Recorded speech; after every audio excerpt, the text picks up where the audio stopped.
moderator for today's. Oh, or it's just on. Okay, great. I think we're on now. Okay, hello everyone, and welcome to Ollaa's live discussion. My name is Biftu Adema, and I will be your moderator for today's live discussion. I'm also one of the volunteers for Ollaa's education department.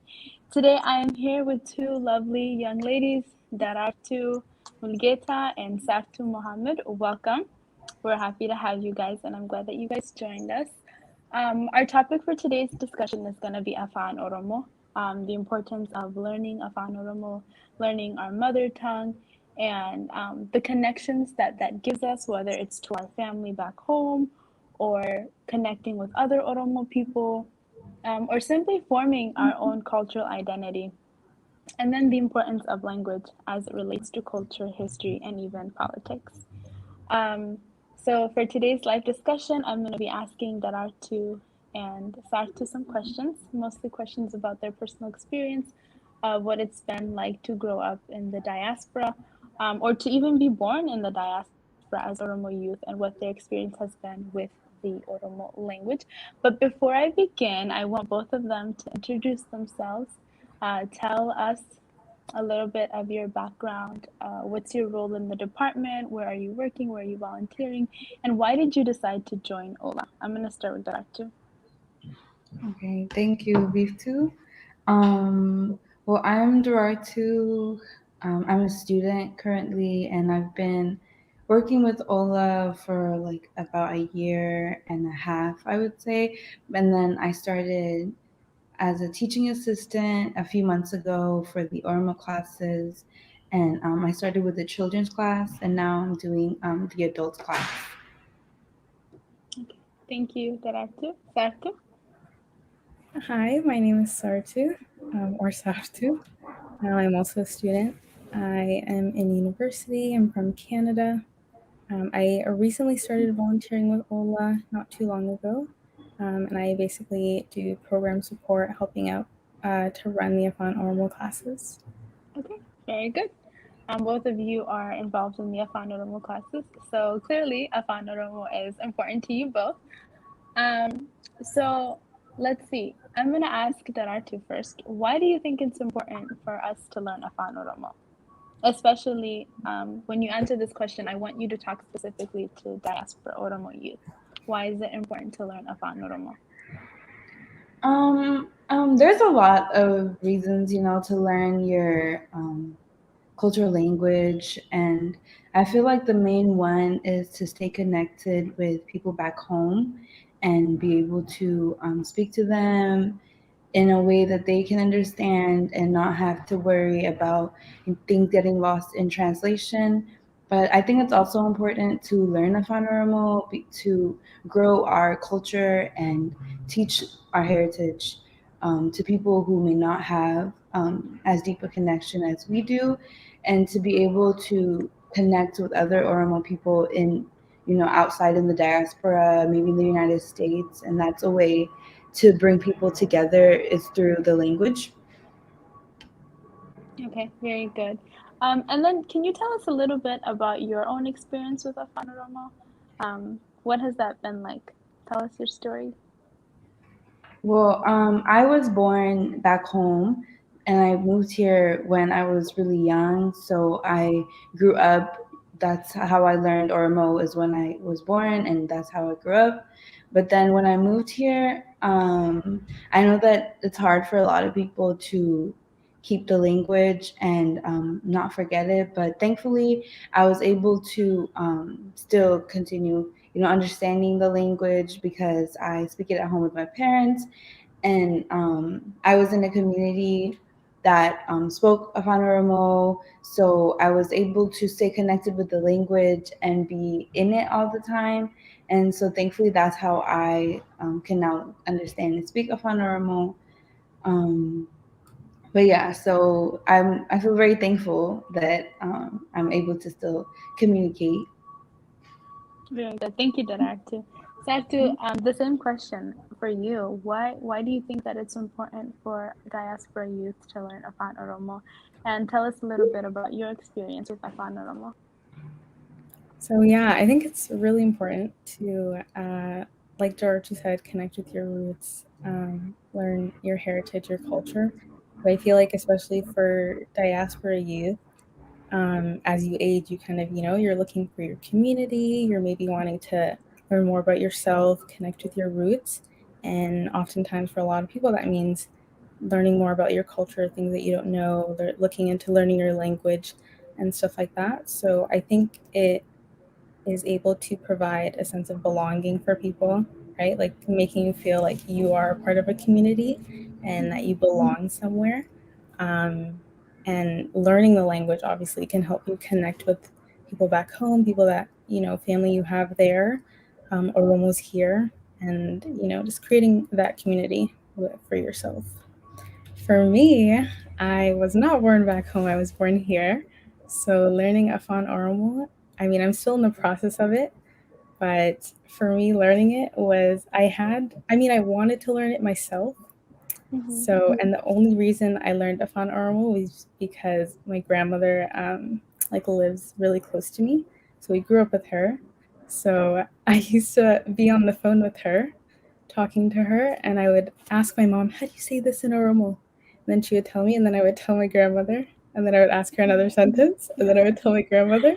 So it was very like choppy, but I just kept at it, so that I could be able to communicate with her because she can't speak English. So yeah, it was a very long process, but now I can speak it with her, so it's good. Very good. And both of you mentioned family and being able to connect with family and the importance of Oromo. And so, what do you think the status of diaspora youth is when it comes to being able to connect with their families? I know that Saartu, you just shared that that's kind of how you learned. It was just to communicate with your grandma initially, and then that desire just kept you going, and now you're still in the process of learning and you're getting really good at it. And Darartu, I think you also mentioned the importance of Oromo in order to stay connected to family and just other Oromo people in general. So what do you guys think that a lot of Oromo diaspora youth face, like when it comes to being able to connect with their families and speak Afaan Oromo? Do you think that a lot of them are able to, they're not able to, want to but can't, don't really care? What are your thoughts on that? You can go ahead, Darartu. Oh, Darartu, yeah. I'm sorry, I did not make that clear. Well, I think a lot of youth would like to, speak to their family and stay connected and have like a strong relationship with their families. It's just that sometimes when there is a language barrier, it's hard to understand each other.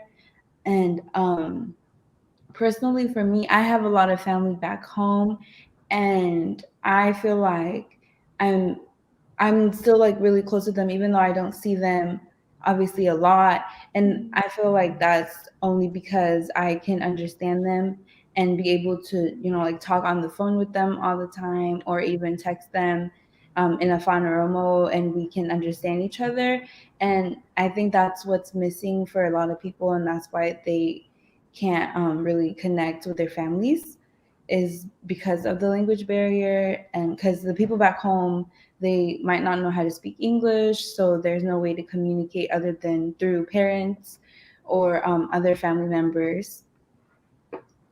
So it's not that they don't want to. I think there's definitely like a want for everybody to, they want to feel connected to their family and their roots, but it's just there's something missing, and I think that's like the language.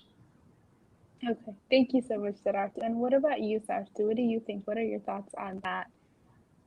I definitely do think people or diaspora youth do have a desire to learn. Sometimes there may be, lack of resources, or they don't really know where to start. And I just think that there has to be some sort of like intrinsic motivation, like you have to really want to learn it to learn it. And yeah, if you could re-ask the question, I forgot it. Oh, yeah. So I was just asking, like, what do you think about diaspora youth when it comes to Afaan Oromo and the challenges that they face? Like, do you think that they want to learn Afaan Oromo so that they can communicate with their families back home? that they don't care, or like you were just saying that they do, but there's a lack of resource. So Yeah. just yeah, what is kind of your thoughts on diaspora youth and them being able to communicate with families back home? Yeah, so they definitely do want to learn, but I also feel like you can get by not knowing it. You know what I Okay. mean? Because it's almost like there are two separate communities that you can be a part of. So you can have like your Western life, you can have, the cultural side of it. So I think the problem for diaspora was is it's very easy to disassociate and kind of like ignore that part, right? Of like learning your language and your culture. But I think that now with social media and you're seeing a lot more Oromo music, Oromo content, people are writing in Afaan Oromo, so that helps push the narrative of let's learn our culture, let's learn our heritage, and learn it for yourself so that Yeah. somebody else can't come and tell you, Yeah. about yourself. And I like that you pointed out like the Oromo music aspect because so many young people listen to that, right? And they're constantly dancing to it, whether it's like Oromo soccer that happens pretty much every summer in Minnesota, or the protest, or whatever it is. And I think there's a different sense of connection when you're able to understand the lyrics and understand the words and what the person is alluding to as they're singing, as opposed to just being able to dance and follow the rhythm or the beat or whatever. Do you know what I'm saying? Yeah. Yeah. And Okay. if someone were to like translate it, a lot of the times the music has a much deeper context than what Right. it is on the surface. I agree. Yeah. Yeah. And there's definitely, Darartu was saying this before, that there's almost, what is it? Like, not necessarily meaning, but you might not, there's some things that are lost when you're translating from Afaan Oromo to English as opposed to when you speak it yourself. Mm-hmm. All right. And then the next question that I have for you guys is in your own experiences, being raised in the diaspora, in your homes, in your families, and you guys did talk about it, but I just want to get a little bit more detail about how you guys learned Afaan Oromo, Oromo culture, Oromo history, and norms. And what was that like in your families? And how did you guys learn about that from your family members? That's if you did. So I'll start with Darartu again. Okay, well, yeah, I learned pretty much everything from my parents. We, after moving to the United States, we still speak in Afaan Oromo like every day, like that's how we communicate. And they taught me about the culture and our values and everything. So that's how I learned is through my family, and I've been able to share that to my younger sisters who were both born here, and we speak the language to them too, so they can understand it. And they also grew up in, even though they grew up in America, and outside of our home is still like very much like the American culture. At home, we share it a lot, so then they are able to still have that connection and be able to grow in a space where um, they can stay connected to Oromia and our culture and heritage, even though a majority of their experience here is away from that. Okay. Thank you for sharing that, Darartu.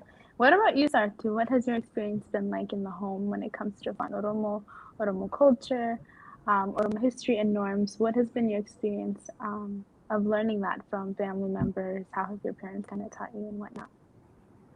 Yeah, so growing up, or like still, my parents usually only speak Afaan Oromo to me, so I can understand it very well.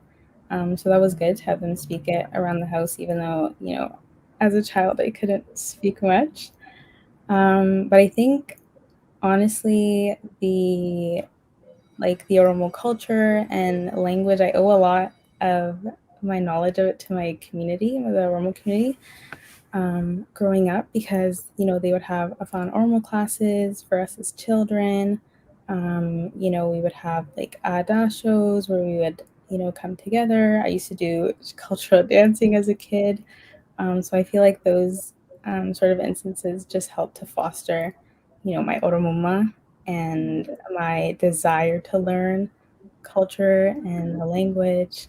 And it makes it fun. You have a community, you come together, you practice, you perform, people slap $50 on your head, which, as a 10-year-old is like $1 million.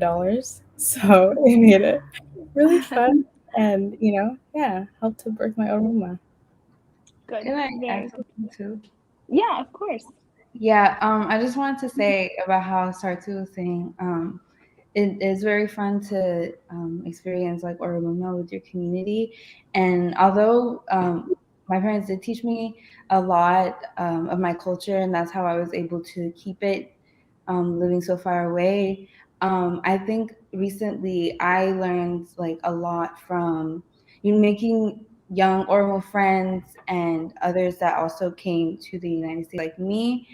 And like being part of Ollaa has taught me a lot about Oromo history and like in all our meetings, I feel like I'm always learning something new. And I forgot to mention it, so I just wanted to say it. But I feel like I've had such make valuable connections with people in the diaspora that have taught me like different aspects of Oromuma, or even like the different regions and stories about them and their histories. Um, I feel like I didn't know much about like the history until I started meeting other people in our community, and other people in the diaspora. So that's also, I feel like, a way I've been able to learn a lot more about Oromuma. Very good. And I think that's something that's lacking in our community, specifically the Oromo youth community, is the lack of histories, right? Like a lot of us know, we know the traditional dances, we know the music and whatnot, and we may even know the language. But when it comes to history, oftentimes our parents don't take the time to sit down and teach us, or maybe they might not even know. And so it is very important to have communities like Ollaa or people that you meet through those organizations that help teach you and foster that understanding of Oromos outside of your region, right? Mhm. Saartu, you mentioned that your community had Afaan Oromo classes. Did you find that helpful? Did you think that that was helpful for the Oromo youth growing up in the same area as you? I mean, it was fun. I was really young, so I don't remember much. Okay. But I remember it being, we came together, we would try to learn, and everyone just had fun being in the same space, having somebody's father teach us. It was a very wholesome experience that I think everybody still holds dear to their heart. Um, so yeah, but I think also with learning a lot, I think personally I've learned a lot from social media the past like 2 years, where I'm seeing like a lot more Oromo content, people writing in Afaan Oromo. Like that helped me with my reading, was just reading people writing or tweeting in Afaan Oromo, and people writing articles. Like I read a really good article the other day about like Kuleko Hachalu song and like the Oh meaning behind it. yeah. And it was Yes. such a well written article Yes. that I really appreciated. So just like people taking the time to, write down our history, our customs, and make it available to people that maybe aren't able to learn it in the diaspora, or even just, creating archives now of the things we do know for future generations, is really useful. So yeah. I agree with you, which leads to our next question and our last point of discussion for today is as Ollaa's education department, what do we need to do to reach most of the diaspora communities? What do you guys think that we need to do? And um, I'll start with Sartu because you mentioned a really good point, and I'll give Darartu some time to think since I'm always starting with her. What is it that, I mean, you mentioned one, right? Like creating these archives right now for future Mhm. generations. Um, let's talk about that. Let's touch a little bit about that, and also some of the social media contents that you've been seeing, like the Oromo content. Um, Mhm. even that, like, what do you think that we need to do right now to reach our youth? I think we're doing a good job. I think Ola does a really good job of creating resources, of documenting things that are, human rights violations that are going on in Oromia. creating classes like this Afaan Oromoo class for diaspora, so that, you know, they are allowing people to reconnect with their culture, to learn their language. So they're doing great stuff on their part. For the future, what we can do for diaspora, I think just continue to create spaces where people can continue to learn different aspects, whether it's customs and history, and continuing for people to learn their language and things like that is really helpful. Once you give people the resources, they are bound to use them. So yeah, I agree with you. And maybe we can even work on putting some of those resources online, right? Like social media, since we know that a lot of our young people use it, especially Instagram, Twitter. I don't know how well that would go with Snapchat, but just, yeah, you know. But Instagram especially, and Twitter, and even Facebook. But before I just give you my ideas, I'm gonna get from Darartu. I don't want to steal any of her ideas or what she has to say. So Darartu, what are your thoughts on that? Well, I think, yeah, we're doing like a good job of like using the resources we have to reach the diaspora, and I think it's just now we have to, you know, gain interest, and there has to be, like Sartu said earlier, a desire. And I feel like with the classes, it's a really good place to start, so that we can teach the people the language, and then they have what they need to be able to understand other parts of our history. Because I feel like it's really important to know our history and to be able to read it for yourself and understand it. And like, so we can read things that are written in Afaan Oromoo and that are produced, that we can understand things that are produced in Afaan Oromoo. Like you guys were saying about the songs, I feel like a lot of the songs sometimes they teach history and they do talk about it.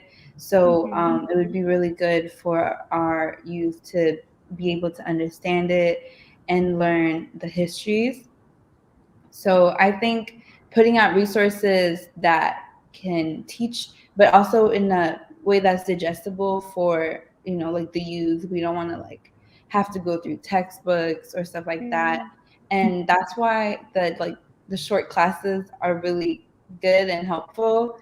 If we could keep them at the different levels and be able to, so that people can continue to take them, but also not have to be stressed about doing all this reading or all this work for the class, and they could do it along with whatever else they have to do as a student, or, you know, at their job or anything like that.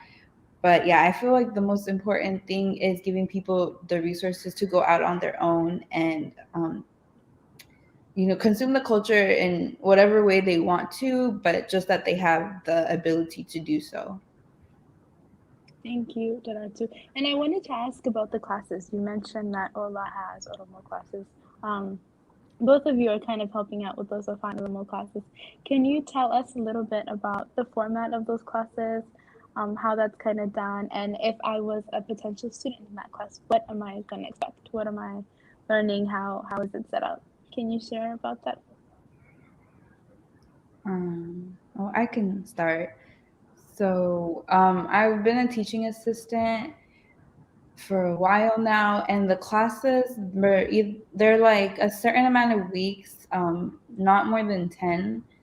And every week it's you know, we have our Barsisa. He teaches a different, either for the young kids it was a lot of words and like beginner things, like how the letters sound, the phonetics, everything like that. And then for the adults it's more grammatical, and but we're still learning words and things, because obviously there's also adults that don't know the language at all. So what I really like about the classes is that every week when we're going through the words or the grammar, we learn it.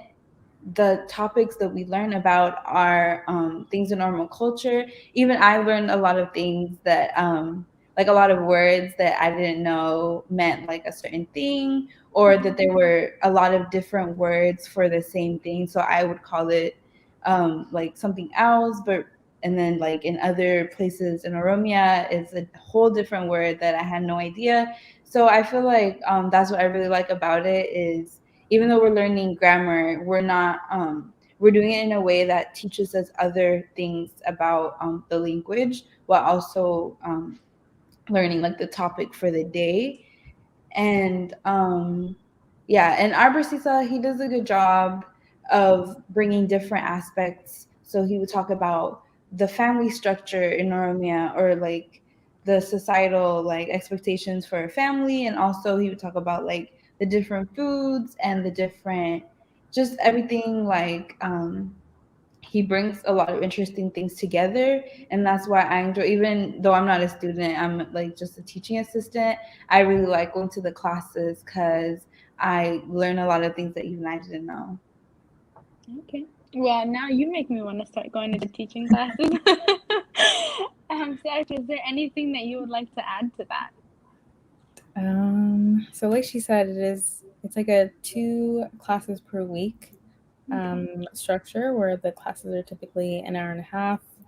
And there's a cohort of students, so there are 2 sections, and the classes start basic. You start with learning Kobe, and then moving up to adding on the different types of like word structures and pronunciation, which is really important, and trying to construct words as to how you think they would be spelled depending on how they're said, and gradually moving up to later on speaking and writing, which I think is a really good transition for people that may know it or don't know it. So it's a really nice environment for people to come together and learn, because everybody has something to bring to the table. Everybody has something new that they can contribute to class and teach everybody else. So it's a really good place to get exposure, like Darartu said, of different words from different places. So like for me, I know that I love the classes because it's good exposure for me. Learning, different dialects and words in other dialects. And like she said, Barsisa does a great job of explaining to the students, of connecting with them. And a particular thing I like about him is he brings a song to each class. He brings a new song to each class, and then he'll tell us a little bit about it. So I think for people who don't really or weren't really exposed to music, I think they, are lucky enough to get a new favorite song every week that, they learn a little bit about. So yeah, it's a really great environment for people to come and learn. I think if you are thinking about it, definitely come out, take a class, meet people, meet other Oromos, from around the world. And yeah, start building your own community. Very nice. And these classes are via Zoom, I'm assuming? They are over Google Meet, yeah. Okay, over Google Meet. All right. And they have already started. Now, when are they expected to be over? They are starting. We're about to start our 3rd week. They run for 10 weeks. And then I believe there will be another class running in the winter. Can I correct me if I'm wrong? Okay, well, maybe. I don't know. Maybe, probably. I'm sure, because we have classes going. And then do you guys know if it's too late for people to sign up? I mean, somebody might be listening and saying, oh my goodness, this is really cool. I kind of want to sign up. It's already started. Can I still sign up? That we're not sure about. But definitely, if there's a Winter 22 class, keep an eye out for that. You'll definitely be able to sign up for that. And maybe meet us. We might be back for that class. Yeah, honestly, I think I'm going to sign up for that class because you guys are making it sound really good. Yeah, and it's really like a community, like the class that you're in. So they meet like twice a week, and in the class, I feel like everybody like gets to know each other, the students. So they're all like talking, and like in the breakout rooms, they like just talk about like other stuff too, like about what's going on in their lives, and they try to do it all in Afaan Oromoo. So it's cool. Very nice, very nice. Well, that is all the questions that I have for you guys. Thank you, ladies, for your time. Thank you for volunteering to answer my questions. And well, Thank you to our volunteers who stayed with us and who tuned in. This will be the end of our live discussion, and we will see you on our next live discussion.